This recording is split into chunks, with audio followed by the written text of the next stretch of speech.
नमस्कार मंडळी, आपल्या चॅनलला नवीन असाल तर सर्वप्रथम चॅनलला सबस्क्राईब करा. करणचं वागणं गेले काही वर्ष प्रियाला पटत नव्हतं. काय झालंय? त्याला कोणी दुसरी भेटली असेल का?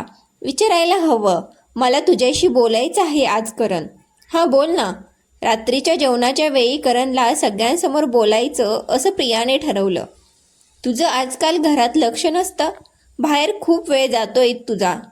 हो बाबा, आणि मागे तुम्ही 2 साड्या घेतल्या, एक आईला दिली, पण मग दुसरी साडी? रमा करणला म्हणाली. रमा आणि विराज, करण आणि प्रियाची 2 मुलं. रमा 12वीला आणि विराज 9वीत. करण म्हणाला, तुम्हाला आलेली शंका योग्य आहे असं समजा. आहे माझं बाहेर काहीतरी चालू, आणि ती साडी ना मी माझ्या गर्लफ्रेंडला घेऊन गेलो होतो. प्रिया खूप चिडली. तिला रडू येऊ लागलं. अहो काय बोलताय तुम्ही? मुलासमोर तुम्हाला हे शोभतं का? तुमचं वय काय? हे वय आहे का? माझ्याकडून काही चुकलं का?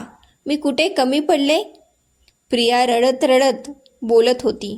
विराज आणि रमाला काही सुचत नव्हतं, आणि करण शांतपणे सगळं ऐकून घेत होता.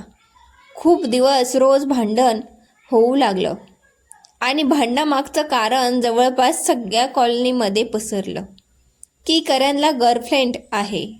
बाबा रविवारी जाऊ यांना बाहेर. विराज म्हणाला, नाही रे, मला नाही जमणार. तू ताई आणि आई जा, मला गर्लफ्रेंडला भेटायला जायचे.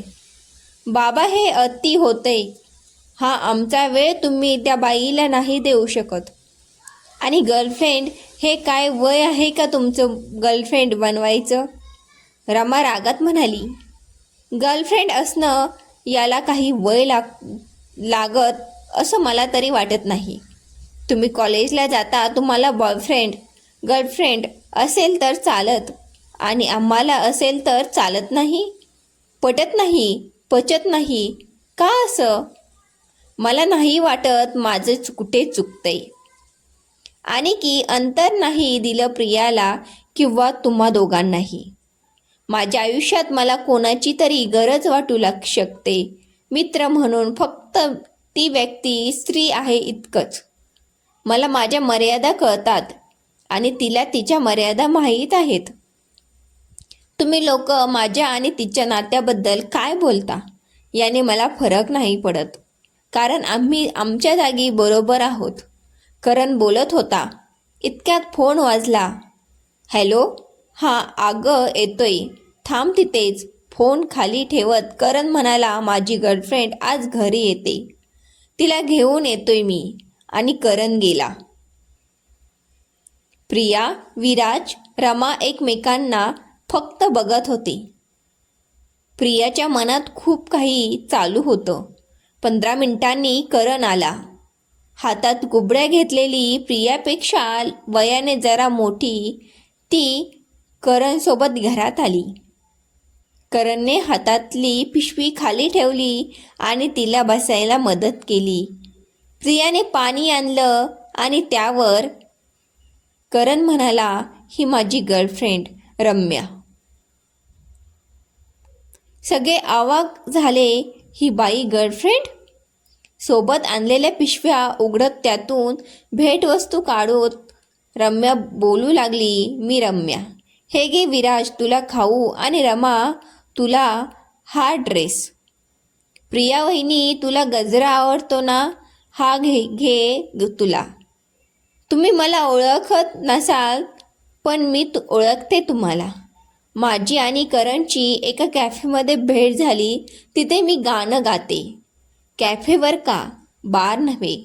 माझं गाणं, माझा आवाज करणला आवडला, आणि मला सच्च रसिक भेटला, आणि आमची मैत्री झाली. वहिनी तुझ्यावर करण खूप प्रेम करतो, आणि सगळं सांगतो बरं का मला. आणि तुम्हाला वाटत असेल आता मीही अशी, मी ह्याची मैत्रीण कशी? त्यात गर्लफ्रेंड? रिलेशनशिपमध्ये नाहीत आम्ही. हो मितवा वगैरे असू कदाचित. आता माझी ही अशी अवस्था कशी झाली? माझाही संसार होता, मलाही एक मुलगा होता. सुट्टीत बाहेर फिरायला जायचं म्हणून आम्ही रेल्वेने महाबळेश्वरला जात होतो. ज्या रेल्वेने जात होतो ती रुळावरून घसरली आणि त्यात माझा नवरा, मुलगा आणि माझे दोन्ही पाय मला कायमचे सोडून गेले. आणि रम्या रडू लागली. सोबत प्रियाच्या डोळ्यात पाणी आलं. रम्या पुसून पुढे म्हणली, काही दिवस हे सत्य पचवायला जमलं नाही, पण नंतर सावरलं स्वतःला आणि आत उरलेलं आयुष्य स्वतःसाठी जगायचं असं ठरवलं. आणि गाण्याच्या आवडीने मला जॉब मिळाला, जिथे मी सखी आणि आनंदीही असते. करण त्याच्या मित्रासोबत आला होता कॅफेमध्ये आणि तेव्हा माझं गाणं या जन्मावर, या जगण्यावर शतदा प्रेम करावे त्याला आवडलं आणि जाताना मला तो टीप देऊन माझं कौतुक करून गेला. आणि रोज रोज माझं गाणं आणि त्याची दाद आमचं ठरलं आणि तो माझा बॉयफ्रेंड आणि मी त्याची गर्लफ्रेंड झाले. खंत एकच की समाजाने प्रत्येक गोष्टीची व्याख्या केली आहे का माहीत नाही, पण उगाच साचा तयार करून ठेवलाय. गर्लफ्रेंड बॉयफ्रेंड असणं म्हणजे विशिष्ट वय, रंग, सुंदर असायलाच हवं का? स्वतःसाठी नाती जोडलेली एक वेळ चालतात, पण निस्वार्थ नाती नाहीत आवडत. सगळं सांगून झालं. प्रियाने जेवण बनवलं, सगळे मिळून जेवले आणि रम्या जायला निघाली. प्रियाने रम्या मिठी मारली आणि ते गाणं म्हणशील का एकदा, मला ऐकायचंय. प्रिया म्हणाली आणि रम्या गाऊ लागली. या जन्मावर जगण्यावर शतदा प्रेम करावे. आणि सगळ्यांनी हसऱ्या चेहऱ्याने करणची गर्लफ्रेंडला निरोप दिला. परत येण्याचा आग्रह केला. मंडळी, तुम्हाला कशी कथा वाटली हे कमेंट बॉक्समध्ये नक्की सांगा. कथा वाचल्याबद्दल, ऐकल्याबद्दल मनापासून धन्यवाद. आपल्या चॅनेलला नवीन असाल तर सर्वप्रथम चॅनेलला सबस्क्राईब करा, लाईक करा, शेअर करा. धन्यवाद.